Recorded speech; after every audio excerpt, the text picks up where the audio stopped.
کعبہ سے جدائی مسلمانوں کو 6 سال بیت چکے، مکہ سے مدینہ کی طرف ہجرت کیے ہوئے۔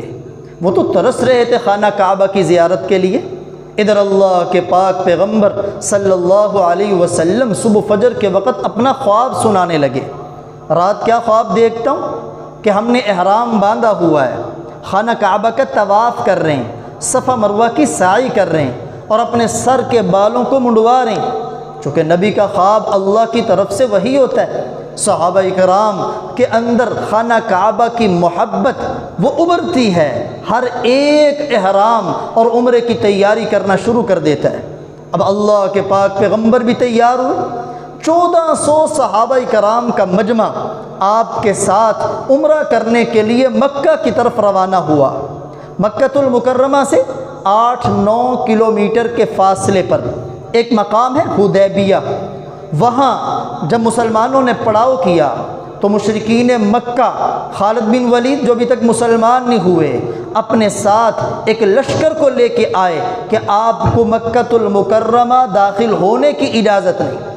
اب اللہ کے نبی نے فرمایا ہم لڑائی کے لیے نہیں آئے، قتال کرنے کے لیے نہیں آئے، ہمارے پاس اسلحہ بھی نہیں، اسلحہ کی تیاری کر کے بھی نہیں آئے، صرف خانہ کعبہ کا طواف کریں گے، عمرہ کریں گے اور واپس آ جائیں۔ لیکن وہ ماننے کو تیار نہیں، تو آپ صلی اللہ علیہ وسلم نے سفیر بنا کے بھیجا سیدنا عثمان غنی رضی اللہ تعالی عنہ۔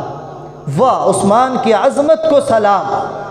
دنیا کے ملکوں کے سفیر ہوتے ہیں، ہر ملک کو اپنے سفیر پہ ناز ہوتا ہے اور سفیر کو اپنی سفارت پہ ناز ہوتا ہے، لیکن عثمان تمہاری عظمت کو سلام ہو، سفارت بھی آپ پہ ناز کرتی ہوگی کہ عثمان کتنی شان والا ہے۔ سیدنا عثمان غنی رضی اللہ تعالیٰ عنہ سفیر بن کے گئے۔ اب جب مکۃ المکرمہ میں داخل ہوئے، قریش کے سرداروں سے ملاقات ہوئی، انہوں نے صاف انکار کر دیا کہ آپ کو عمرے کی اجازت بالکل نہیں۔ لیکن ایک سردار کہنے لگا عثمان تم تو آگے ہو، تمہاری شرافت مسلم ہے، تمہیں عمرہ کرنے کی اجازت ہے، تم عمرہ کر لو۔ اب آپ کے خیال میں کیا عثمان نے عمرہ کیا ہوگا؟ کیا عثمان غنی رضی اللہ تعالیٰ عنہ نے خانہ کعبہ کے طواف کا لطف اٹھایا ہوگا؟ کیا انہوں نے صفا مروہ کی سعی کا مزہ لیا ہوگا؟ حالانکہ اندر جذبات بڑھے ہیں، شوق بڑھا ہے، محبت بڑھی، لیکن بالکل نہیں۔ عثمان غنی رضی اللہ تعالیٰ عنہ نے 2 ٹوک جواب دیا۔ ادھر میرے محبوب حرم کے در و دیوار دیکھنے کو ترس رہے ہو اور ادھر میں طواف کرتا پھروں، یہ بالکل ممکن نہیں۔ اب کفار کو اور ادھر حدیبیہ کے مقام بعض صحابہ کرام رضی اللہ تعالی عنہم نے بھی کہہ دیا عثمان کے کیا کہنے، بڑے مزے سے خانہ کعبہ کا طواف کر رہے ہوں گے اور ادھر ہم اللہ کے گھر کی جھلک دیکھنے کو بےتاب ہے۔ اللہ کے نبی کے کانوں میں یہ بات پڑی، پیغمبر کا عثمان پر اعتماد دیکھ، کس قدر زیادہ اعتماد، اور کیوں نہ ہو۔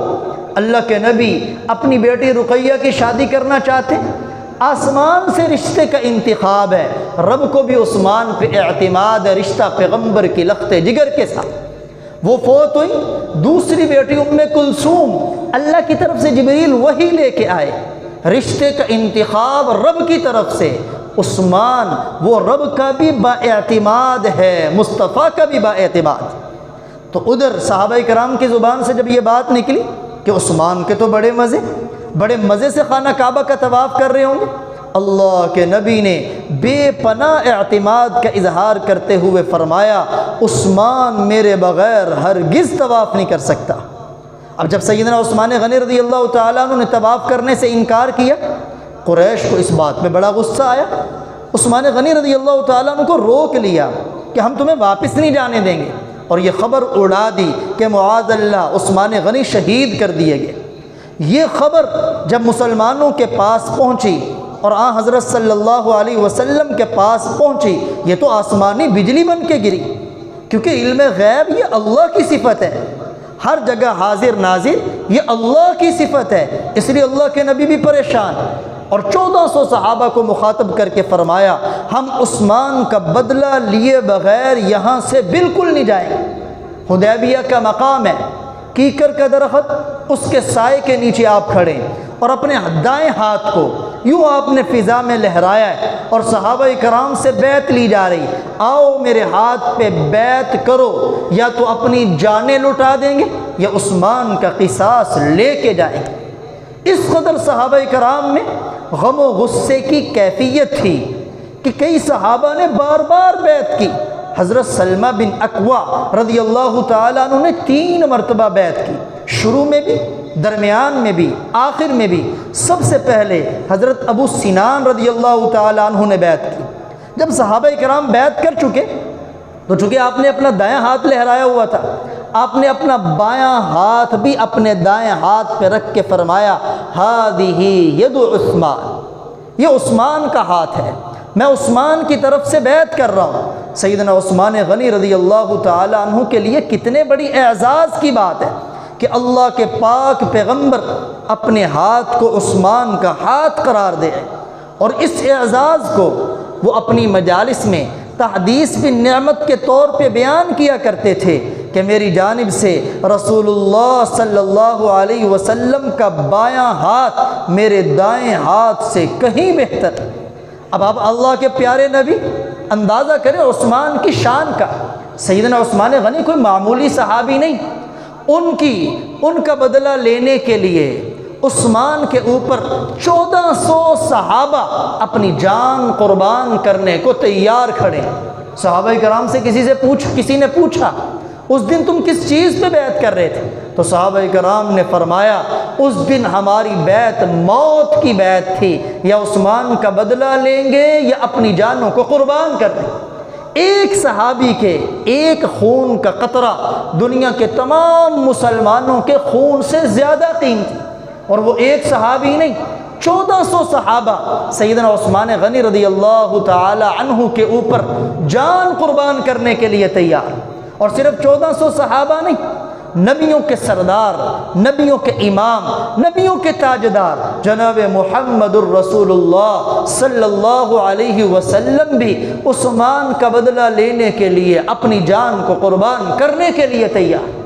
واہ کیا اونچی شان ہے عثمان غنی رضی اللہ تعالی۔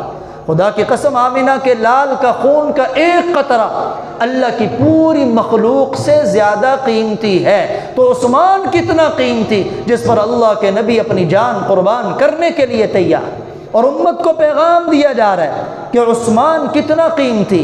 ہمارے استاد مکرم حافظ شاہ محمد صاحب رحمہ اللہ تعالی، اللہ تعالیٰ ان پر کروڑوں رحمتیں نازل فرمایا کرتے تھے، اللہ کے نبی نے پورا کا پورا اسلام عثمان کی خاطر داؤ پہ لگا دیا۔ اس وقت مسلمان یہی تو تھے جو آپ کے ساتھ تھے۔ یہ عمل اللہ کو اتنا پسند آیا، 1400 صحابہ نے بیعت کی عثمان کی خاطر، اللہ کو اتنا عمل پسند آیا کہ اللہ نے قرآن میں فرما دیا کہ اس عمل میں تمہارا رب بھی تمہارے ساتھ شریک ہے، ید اللہ فوق ایدیہم، اللہ کا ہاتھ تمہارے ہاتھوں کے اوپر ہے۔ اور اس قدر یہ عمل اب عثمان غنی رضی اللہ تعالی عنہ کا بدلہ لینے کے لیے اللہ کو اتنا یہ عمل پسند آیا کہ اللہ تعالیٰ نے قرآن پاک کی آیات نازل کی، لقد رضی اللہ عن المؤمنین، بالیقین اللہ راضی ہو گیا۔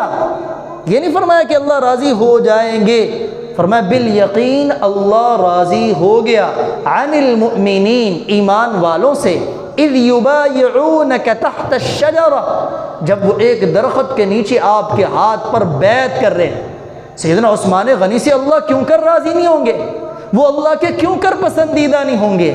ان کی خاطر اللہ 1400 صحابہ سے اپنی رضا کا اعلان کر رہے ہیں۔ تو سیدنا عثمان غنی رضی اللہ تعالیٰ عنہ کی شان کتنی بلند و بالا ہوگی۔ صلح حدیبیہ، پھر اس موقع پر جب کافروں نے دیکھا کہ یہ مسلمان تو اپنی جان قربان کرنے کے لیے تیار، فوراً سیدنا عثمان غنی کو چھوڑا، اور اس موقع پر پھر جو صلح ہوئی اس صلح کو صلح حدیبیہ کہتے ہیں۔ صلح حدیبیہ کیا تھی؟ سیدنا عثمان غنی رضی اللہ تعالی عنہ کی عظمت اور بلند مقام کا ایک نشان اور علامت تھی۔ یہ ادائیں اللہ کو اتنی پسند آئی، وَأَثَابَهُمْ فَتْحًا قَرِيبًا، اس ادا پر اللہ نے فتح مکہ کی خوشخبری سنا دی۔